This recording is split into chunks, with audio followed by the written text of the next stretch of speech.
ব্রতদীপ ভট্টাচার্য আমাদের প্রতিনিধি রয়েছেন টেলিফোন লাইনে। ব্রতদীপ, ঘটনা ঘটে যাওয়ার পর এখনো পর্যন্ত কাউকে শনাক্ত আটক কিছুই করেনি পুলিশ। সিসিটিভি ফুটেজ আপনারা দেখছেন এবং একই সঙ্গে লন্ডভন্ড হয়ে যাওয়া ঘরের ছবিটা দেখছেন। জানলার গ্রিল কেটে দোতলায় ঢুকে পড়ে 7 জন দুষ্কৃতী। তারা এভাবেই লুটপাট চালিয়েছে। বয়স্ক 70-ঊর্ধ্ব দম্পতি, স্ত্রীর গায়ে যেটুকু সোনার গয়না ছিল সেগুলো তারা একেবারে গলায় ছুরি ধরে লুট করে নিয়ে চলে যায়।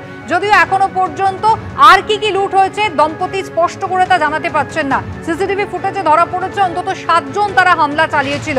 পরিচিত কেউ রয়েছে এর পিছনে, এমনটাই কিন্তু অনুমান করছেন প্রতিবেশীরা। ব্রতদীপ ভট্টাচার্য সরাসরি রয়েছেন আমাদের সঙ্গে। ব্রতদীপ, এই ঘটনার পর কতটা সময় কাটলো? এখনো পর্যন্ত কাউকে শনাক্ত আটক কিছুই করতে পারেনি পুলিশ। দেখো, এখনো পর্যন্ত কিন্তু শনাক্ত করার কাজ এখনো হয়ে ওঠেনি। পুলিশের তরফ থেকে সেরকম কোনো তথ্য আসেনি, কিন্তু যে বিষয়টা বারবার সামনে আসছে, ঘটনার নেপথ্যে পরিচিত কেউ থাকতে পারে। কারণ যেমনটা বলছেন যে আক্রান্ত বৃদ্ধ দম্পতির পরিবারের লোকেরা, যে গতকাল রাত্রে ঠিক 2টোর পরে এই 7 জন দুষ্কৃতী তারা খুব সন্তর্পণে এই এলাকায় আছে এবং যেইখানে বৃদ্ধ দম্পতির বাড়ি, অত্যন্ত জনবহুল একটি এলাকা।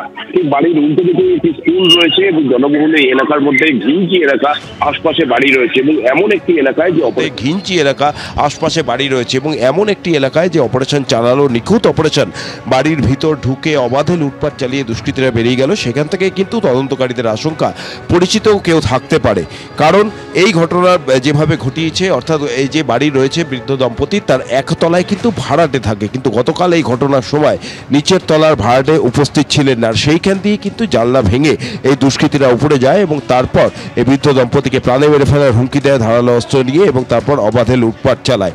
এই বাড়িতে যেখানে এই ঘটনা ঘটেছে সেই বাড়িতে সিসি ক্যামেরা লাগানো রয়েছে, কিন্তু সেই সিসি ক্যামেরা লাগানো থাকা সত্ত্বেও দুষ্কৃতীরা সেই সিসি ক্যামেরার সামনে দিয়ে গিয়ে জানলা ভেঙে বাড়ির ভিতর ঢুকলো। কতটা বেপরোয়া সেটা কিন্তু বোঝাই যাচ্ছে এবং সেই সমস্ত ঘটনা দেখেই পুলিশ এবং তদন্তকারীরা মনে করছেন যে ঘটনার নেপথ্যে পরিচিত কেউ থাকতে পারে এবং যারা দুষ্কৃতীরা এসেছিল তারা মুখ ঢাকা অবস্থায় ছিলেন যাতে পরিচয় গোপন রাখা যায়। এবং এই বৃদ্ধ দম্পতি যে বাড়িতে একা রয়েছেন, নিচের তলায় ভাড়াটে নেই, সেই সমস্ত তথ্যগুলো কিন্তু দুষ্কৃতীদের কাছে ছিল, এই তো এমনটাই মনে করছেন তদন্তকারীরা। এবং সেই কারণেই অত্যন্ত সূক্ষ্মভাবে এই অপারেশন চালিয়ে তারা অবাধে লুটপাট করে এখান থেকে বেরিয়ে চলে যান।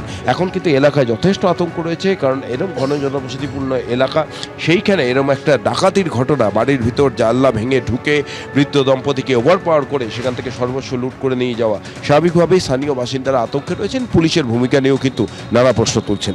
কুসুমিতা। ব্রতদীপ, ধন্যবাদ।